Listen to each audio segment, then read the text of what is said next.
Aku membeku di depan showroom milik Arjasa, sahabat suamiku. Mobil Mercy hitam itu, dengan goresan khas di kap mesin, mobil terakhir ayah sebelum dia meninggal. Aku menghampiri Arjasa dengan tangan gemetar. "Mas, mobil ini, dari mana?" Dia tersenyum santai. "Oh, ini? Beli dari seorang pria 3 bulan lalu. Namanya Bagaskoro." Dunia berhenti berputar. "Bagaskoro, suamiku. Apa?" Suaraku pecah. "Bagaskoro siapa?" "Bagaskoro Wiranatakusuma." "Kenapa, Mbak? Ada masalah?" Lututku nyaris lemas. Aku memegang etalase kaca di sampingku supaya tidak jatuh. 3 bulan lalu, Bagaskoro pulang dengan wajah panik, bilang mobil ayah dicuri saat diparkir di mal. Aku yang menemaninya ke kantor polisi.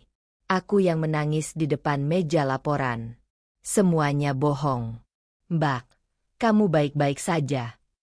Arjasa menatapku cemas. Aku mundur selangkah. Napas tersengal. Dia tidak mencuri mobilku. Dia menjualnya. Aku menerobos pintu rumah tanpa melepas sepatu. Bagaskoro sedang duduk di sofa, menonton TV seperti biasa. "Kamu jual mobil ayah." Remote TV jatuh dari tangannya. Wajahnya pucat seketika. Mulutnya terbuka, tapi tak ada suara keluar. Jawab aku. Aku melangkah mendekat. "Arjasa bilang kamu yang jual mobilnya 3 bulan lalu." "Sayang, aku bisa jelaskan." "Jelaskan apa?" "Kamu bilang mobil itu dicuri." Aku sampai ke kantor polisi. "Bagaskoro." Dia berdiri, tangannya terangkat seperti ingin menyentuhku tapi ragu. Aku terpaksa. "Perusahaanku hampir bangkrut. Ada investasi penting." "Investasi?" Aku tertawa pahit. "Jadi kamu jual satu-satunya peninggalan ayah untuk investasi?" "Dengarkan aku dulu." "Tidak." Air mata sudah mengalir. "Kamu bahkan tidak tanya izin. Kamu bohong." Bagaskoro tiba-tiba berlutut di depanku. Aku tersentak mundur. "Maafin aku." Suaranya bergetar. "Aku salah. Aku panik waktu itu. Perusahaan benar-benar hampir tutup. Kalau aku tidak dapat dana saat itu juga, semuanya akan hilang. Pekerjaan puluhan karyawan, nama baik keluarga kita. Jadi kamu korbankan mobil ayah." Aku malu bilang sama kamu. Malu bilang sama ibu. Dia menggenggam tanganku. Air matanya jatuh. "Aku suamimu. Seharusnya aku bisa lindungi kamu, bukan malah jual barang peninggalan mertuaku sendiri." Dadaku sesak melihatnya menangis seperti ini. "Aku janji akan beli balik mobilnya. 6 bulan. Kasih aku waktu 6 bulan." Dia mencium tanganku. "Investasi ini akan jalan. Aku sudah hitung semuanya. Uangnya akan kembali berlipat." Aku menarik napas panjang, menutup mata sebentar. Ini Bagaskoro. Suamiku 9 tahun. Pria yang merawat ayah saat sakit. Yang memelukku saat ayah meninggal. 6 bulan. Gumamku pelan. Dia mendongak. Mata berbinar. "Serius?" "Tapi aku mau bukti. Tunjukkan dokumen investasi itu. Dan kamu harus usaha beli balik mobil ayah, apapun caranya." Bagaskoro langsung memelukku erat. "Terima kasih, sayang. Aku berjanji. Aku tidak akan mengecewakan kamu lagi." Aku membalas pelukannya. Walau ada sesuatu di dalam dadaku yang terasa tidak pas. Kenapa dia tidak bilang dari awal? Kenapa harus bohong soal pencurian? Tapi aku kesampingkan pikiran itu. Mungkin dia memang malu. Mungkin dia benar-benar panik. Dia melepas pelukan, mengusap air mataku pelan. "Aku akan buktikan. 6 bulan dari sekarang, mobil itu akan kembali." Aku mengangguk, mencoba percaya. Tapi malam itu, saat Bagaskoro sudah tertidur, Aku membuka laptop dan mencari nama perusahaan investasi yang dia sebut tadi. Yang kutemukan malah puluhan laporan penipuan. 6 bulan berlalu tanpa kabar. Setiap kali aku tanya soal mobil ayah, Bagaskoro selalu bilang, masih proses. Senyumnya dipaksakan. Matanya menghindar. Sampai suatu pagi, dia pulang dengan wajah hancur. Perusahaanku ditutup. Suaranya serak. Bangkrut. Aku berdiri dari kursi dapur. Apa? Investasi itu ternyata penipuan. Uangnya hilang semua. Rasanya seperti ditampar keras. Uang dari mobil ayah. Dia mengangguk lemah. Hilang. Aku melangkah mendekat. Semua hilang. Aku sudah coba kejar mereka. Sudah lapor polisi. Tapi orangnya kabur ke luar negeri. Bagaskoro. Aku membentak. Itu mobil ayah.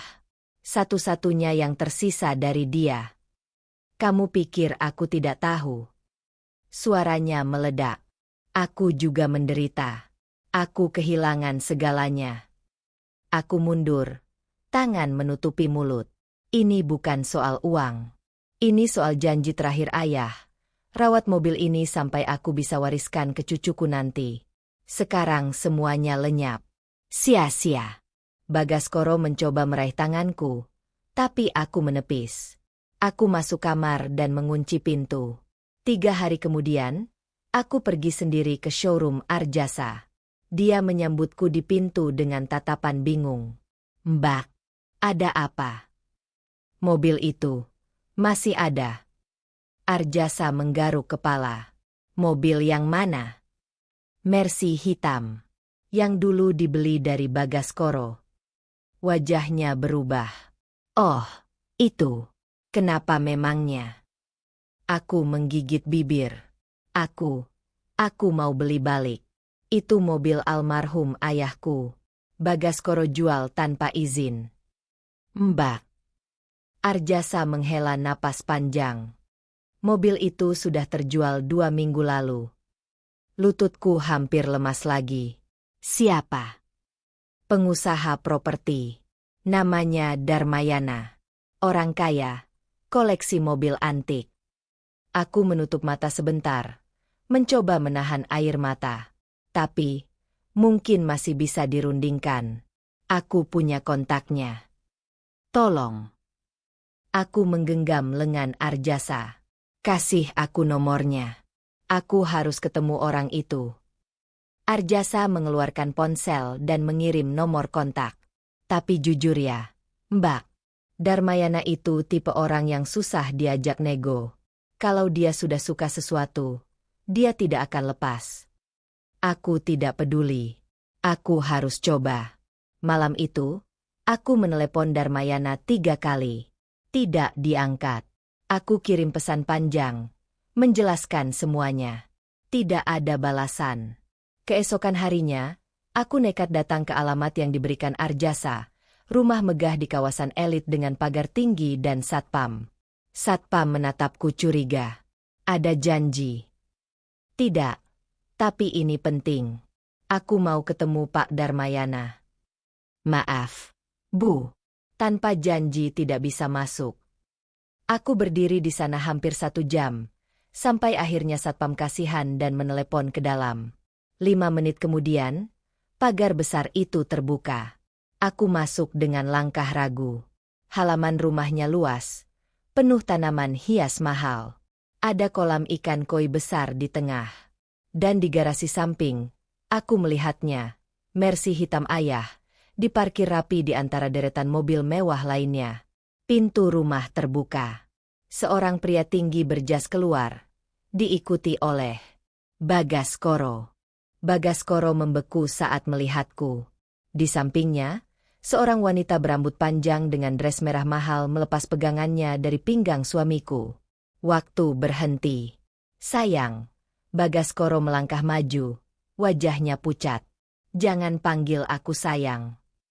Suaraku dingin, walau seluruh tubuhku gemetar.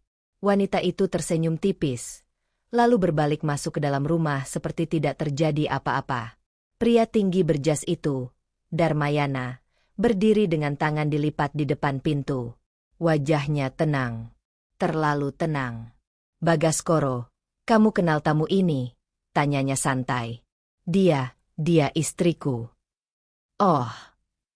Darmayana mengangguk pelan, seolah baru ingat. "Istrimu." Aku melangkah maju, tatapan bergantian antara Bagaskoro dan pria itu. "Apa yang terjadi di sini?" Bagaskoro menggeleng cepat. "Bukan seperti yang kamu pikir." "Lalu seperti apa?" Aku menatap tajam. "Kenapa kamu ada di sini? Dengan wanita itu?" "Aku bisa jelaskan." "Sudah cukup penjelasanmu." Aku hampir berteriak. "Siapa wanita itu?" Darmayana turun dari teras. Langkahnya perlahan mendekat. "Namanya Latifa, adik iparku." Napasku tersangkut. "Dan sepertinya," lanjut Darmayana, "calon istri keduanya." Dunia serasa ambruk. Aku menatap Bagaskoro. "Apa?" Dia menggeleng kuat. "Tidak. Jangan dengarkan dia." "Bagaskoro." Darmayana memotong dengan nada datar. "Sudah berapa bulan kamu sering ke sini?" "4 bulan." "Bukan." 4 bulan. Tepat 2 bulan setelah dia jual mobil ayah. "Kamu bohong lagi." Aku melangkah mendekati Bagaskoro. "Perusahaan bangkrut itu juga bohong." "Tidak. Perusahaan memang bangkrut. Tapi aku." "Tapi kamu apa?" "Langsung cari penggantinya." Air mata jatuh tanpa bisa kutahan. "Sambil berbohong padaku setiap hari." Bagaskoro menggenggam bahuku. "Dengarkan aku. Ini rumit. Aku tidak bermaksud." Aku menepis tangannya keras. "Lepas." Dia mundur. Tatapan penuh rasa bersalah. Darmayana tertawa pelan. Suara rendah yang membuat bulu kuduku berdiri. "Kamu tahu kenapa Bagaskoro sering ke sini, Nyonya?" Aku menatapnya. "Menunggu." "Karena dia sedang mencari investor baru. Dan kebetulan, adik iparku jatuh cinta padanya. Dia berhenti tepat di depanku. Jadi kami buat kesepakatan." "Kesepakatan apa?" "Aku beri modal untuk usaha barunya. Sebagai gantinya." Darmayana melirik ke arah Bagaskoro. "Dia harus ceraikan kamu dan nikahi Latifa." Seluruh tubuhku mati rasa. "Dan sebagai mahar," lanjutnya, "Bagaskoro sudah memberikan Mercy hitam itu. Mobil antik langka. Sangat cocok untuk pernikahan mereka nanti." Aku tidak bisa bernapas. Mobil ayah dijadikan mahar untuk pernikahan suamiku dengan wanita lain. Kamu merencanakan ini?" Aku menatap Bagaskoro. Suara bergetar. "Sejak awal." "Tidak. Aku butuh modal. Dan kamu jual aku? Jual pernikahan kita? Jual mobil ayah untuk wanita lain?" Bagaskoro diam. Tidak ada jawaban. Darmayana tepuk tangan pelan. "Dramatis sekali. Tapi sayangnya, ini bukan tempatmu, Nyonya. Sebaiknya pulang." Aku menatap rumah mewah itu. Latifa berdiri di balik jendela, menatap kami dengan senyum tipis. "Mobil itu milikku," gumamku pelan. "Secara hukum, mobil itu sudah atas namaku." Darmayana mengeluarkan dokumen dari saku jasnya, lengkap dengan tanda tangan Bagaskoro. Aku merebut kertas itu. Benar. Semua legal. Suamiku menjual warisan ayahku dengan dokumen resmi. Tapi ada yang aneh. Di bagian bawah surat, ada stempel notaris, dengan tanggal 3 hari sebelum ayah meninggal. "Masuk." Darmayana membuka pintu lebih lebar. "Kita bicara di dalam." Aku ragu. Tapi kakiku melangkah sendiri. Ruang tamu rumahnya dingin. Marmer putih, sofa kulit, lukisan mahal di dinding. Latifah duduk di sofa, menyilangkan kaki dengan elegan. Darmayana duduk di kursi depanku. Aku beli mobil itu bukan kebetulan, Nyonya. Aku diam, menunggu. Bagaskoro datang padaku 6 bulan lalu. Bilang dia butuh uang cepat. Perusahaannya hampir bangkrut. Dia menuang teh ke cangkir. Aku tawarkan investasi. Tapi dia tidak punya jaminan apa-apa. Bagaskoro berdiri di sudut ruangan. Kepala tertunduk. Sampai dia bilang punya mobil antik. Mercy 280C tahun 1972. Langka. Darmayana menyeringai tipis. Aku tertarik. Tapi bukan untuk dibeli biasa. Lalu, aku minta dia jadikan mahar untuk Latifah. Dia menunjuk adik iparnya. Latifah jatuh cinta pada Bagaskoro sejak pertemuan pertama di acara bisnis. Dan kebetulan, dia sedang cari suami yang tepat. Latifah tersenyum manis, tapi matanya kosong. Jadi, suaraku serak. Kalian rencanakan ini sejak awal? Tentu saja. Darmayana meneguk tehnya. Bagaskoro setuju. Dia bilang akan ceraikan kamu dalam 6 bulan. Dan sebagai gantinya, aku beri modal 2 miliar untuk usaha barunya. 2 miliar. Aku dijual seharga 2 miliar rupiah. Tapi ternyata, Darmayana melanjutkan, usaha barunya gagal lagi. Jadi sekarang dia tidak punya apa-apa. Kecuali janji untuk nikahi Latifah. Aku menatap Bagaskoro. Kamu setuju semua ini? Dia akhirnya mengangkat kepala. Matanya merah. Aku tidak punya pilihan. Tidak punya pilihan. Aku berdiri. Kamu punya pilihan untuk tidak menjual istrimu. Kamu tidak mengerti. Aku mengerti. Aku melangkah mendekat. Kamu pengecut. Kamu lebih pilih uang daripada pernikahan 9 tahun kita. Bagaskoro menggeleng. Bukan begitu. Lalu apa? Kamu mencintai wanita itu. Aku menunjuk Latifah. Dia terdiam. Latifah berdiri, berjalan perlahan ke arah Bagaskoro. Tangannya menyentuh lengan suamiku dengan lembut. Dia memang mencintaiku. Aku tertawa. Suara pahit yang keluar tanpa bisa kutahan. Kamu tahu yang paling menyakitkan. Aku menatap Bagaskoro. Bukan karena kamu selingkuh. Bukan karena kamu jual mobil ayah.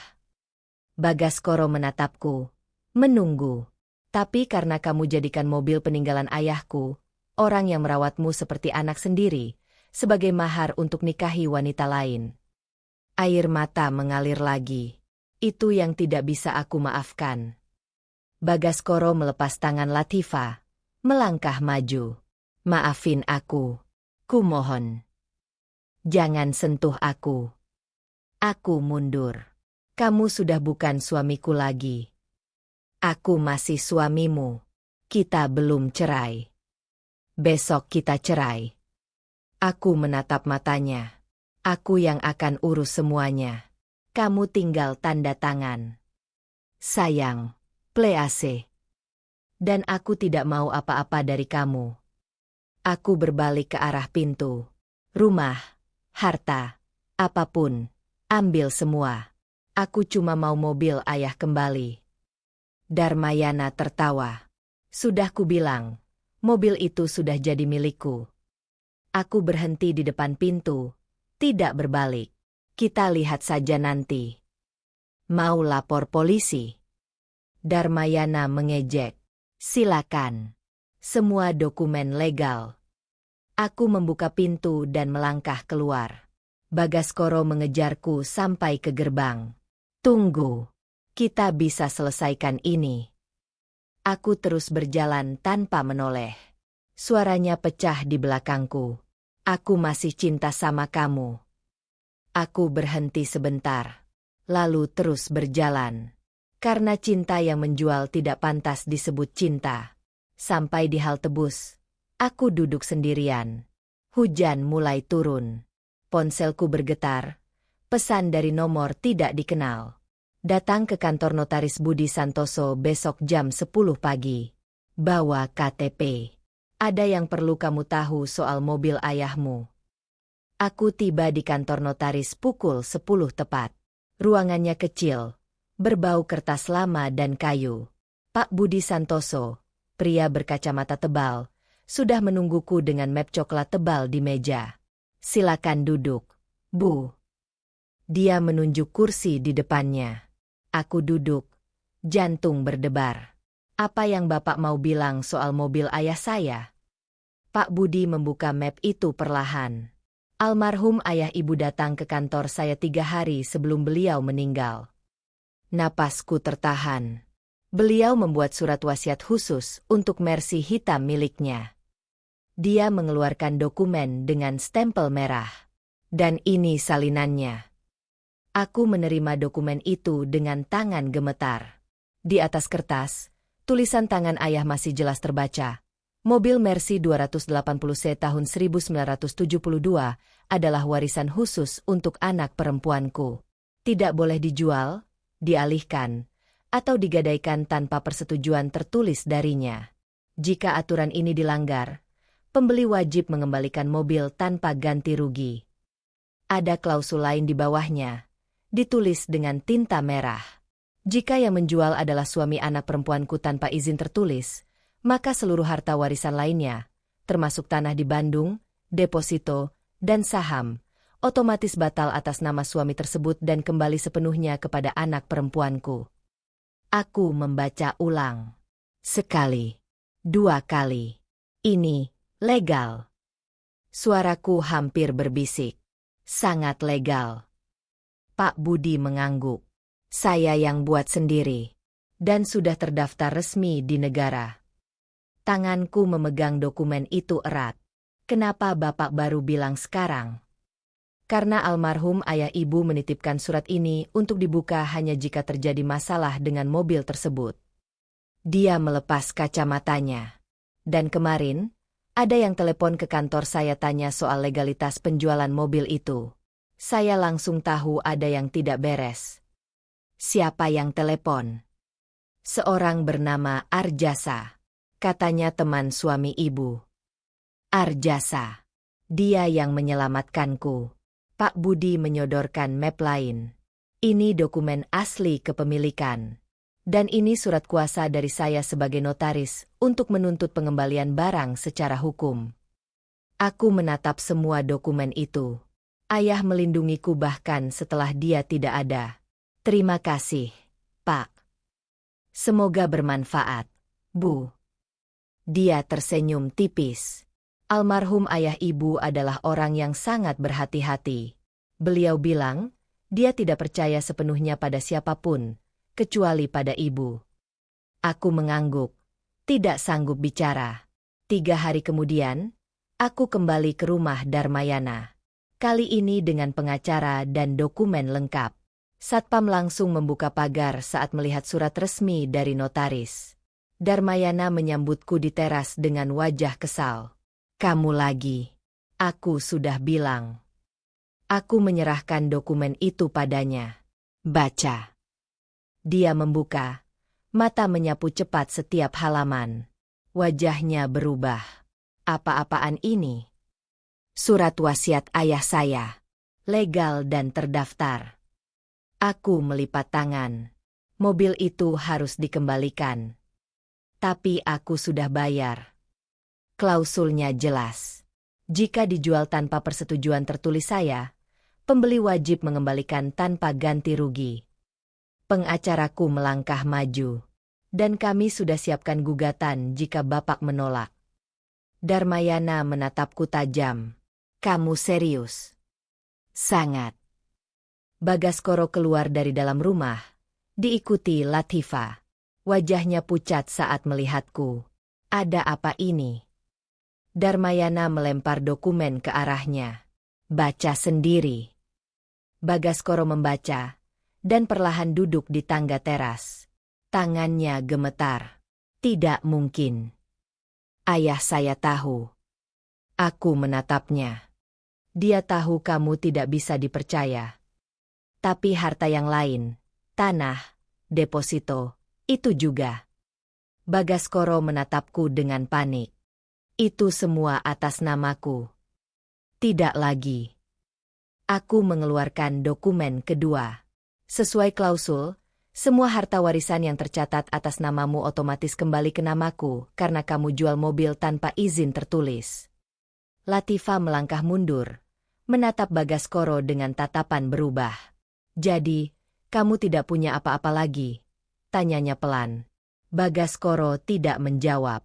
Darmayana tertawa sinis. Hebat. Ternyata aku beli mobil ilegal dari orang bangkrut yang sekarang benar-benar tidak punya apa-apa. Pak Darmayana, pengacaraku menyerahkan surat lain. Ini surat pengembalian barang. Mohon ditandatangani sekarang, atau kami lanjutkan ke jalur hukum. Darmayana menatap dokumen itu lama, lalu menandatanganinya dengan kasar. Ambil mobilnya, dan jangan pernah datang lagi ke sini. Aku mengangguk, mengambil kunci mobil dari tangannya. Bagaskoro berdiri, mencoba mendekat. Tunggu, kita bisa bicara. Aku berbalik, menatapnya untuk terakhir kali. Tidak ada yang perlu dibicarakan lagi. Aku menyetir mobil ayah keluar dari gerbang rumah Darmayana dengan tangan masih gemetar. Di spion, aku melihat Bagaskoro berdiri sendirian di halaman. Latifah sudah masuk ke dalam, tidak menoleh satu kali pun. 2 minggu kemudian, ibu menelepon. Bagaskoro datang ke rumah tadi. Dia menangis minta maaf. Jangan buka pintu untuk dia lagi, Bu. Dia bilang Latifah sudah putus dengannya. Darmayana juga usir dia dari proyek bisnis mereka. Aku diam sebentar. Itu bukan urusanku lagi. Kamu yakin tidak mau kasih dia kesempatan? Bu, dia jual mobil ayah untuk wanita lain. Untuk mahar. Suaraku tegas. Tidak ada kesempatan kedua untuk orang seperti itu. Ibu menghela napas panjang, tapi tidak menjawab lagi. Hari itu juga, aku membawa mobil ayah ke bengkel langganan untuk diservis lengkap. Montir membuka jok belakang untuk cek kondisi interior. Dan menemukan amplop coklat yang tersembunyi di balik bantalan. Bu, ini ada amplop. Aku mengambilnya. Tulisan tangan ayah di depan amplop. Untuk anakku tercinta. Tanganku gemetar saat membukanya. Di dalam ada surat, lipat rapi dengan tulisan tangan ayah yang sudah kukenal sejak kecil. Nak, jika kamu membaca ini, berarti sesuatu sudah terjadi pada mobil ini. Ayah harap kamu baik-baik saja. Ayah tidak pernah cerita, tapi ayah selalu khawatir dengan Bagaskoro. Dia terlalu mencintai uang. Ayah lihat itu sejak awal, tapi ayah diam karena kamu bahagia. Jaga mobil ini bukan karena harganya, Nak, tapi karena di balik jok yang kamu buka tadi, ayah simpan buku rekening tabungan khusus atas namamu. Ayah kumpulkan selama 20 tahun. Gunakan jika suatu hari kamu harus berdiri sendiri. Dan ingat, cinta sejati tidak pernah menjual apa yang berharga bagi orang yang dicintainya. Ayah selalu melindungimu. Ayahmu yang mencintaimu selamanya. Aku menangis di dalam mobil itu. Montir berdiri canggung di samping. Tidak tahu harus berbuat apa. Di balik jok, ada buku tabungan kecil berwarna biru. Aku membukanya. Saldo 750 juta rupiah. Cukup untuk memulai hidup baru. Cukup untuk membeli rumah kecil. Cukup untuk tidak pernah bergantung pada siapapun lagi. 3 bulan kemudian, aku pindah ke rumah baru. Sederhana, tapi milikku sendiri. Mobil ayah terparkir di depan garasi, mengkilap di bawah sinar matahari pagi. Setiap hari sebelum berangkat kerja, aku menyentuh kap mesinnya. Ritual kecil untuk mengingatkan diriku sendiri bahwa aku tidak sendirian. Bagaskoro masih mengirim pesan sesekali. Memohon maaf. Meminta bertemu. Bilang dia menyesal. Aku tidak pernah membalas. Suatu pagi, aku melihatnya berdiri di seberang jalan, menatap rumahku dari kejauhan. Aku keluar, berjalan ke arah mobil tanpa menatapnya. Kumohon. Suaranya serak. Beri aku satu kesempatan bicara. Aku berhenti, tangan digagang pintu mobil. Tidak ada yang perlu dibicarakan. Aku sudah kehilangan semuanya. Latifah pergi. Darmayana tidak mau tahu. Bahkan Ibu Emu tidak mau buka pintu untukku. Itu konsekuensi pilihanmu. Aku membuka pintu mobil. Aku masih mencintaimu. Aku akhirnya menoleh. Kalau kamu benar-benar mencintaiku, kamu tidak akan pernah menjualku. Dia terdiam. Aku masuk ke dalam mobil, menutup pintu pelan. Mesin mobil menyala, suara halus yang selalu menenangkan. Aku menatap spion sekali lagi. Bagaskoro masih berdiri di sana. Bahu bergetar. Lalu aku menginjak gas dan meninggalkannya untuk selamanya. Di dashboard, foto kecil ayah tersenyum padaku. Aku tersenyum balik. Terima kasih sudah melindungiku. Yah. Mobil melaju pelan di jalan pagi yang sepi. Dan untuk pertama kalinya dalam 9 tahun, aku merasa benar-benar bebas. Karena pengkhianatan terbesar memang bukan dari orang asing, tapi dari orang yang pernah berjanji melindungimu. Dan sekarang aku tahu, aku tidak butuh orang seperti itu lagi.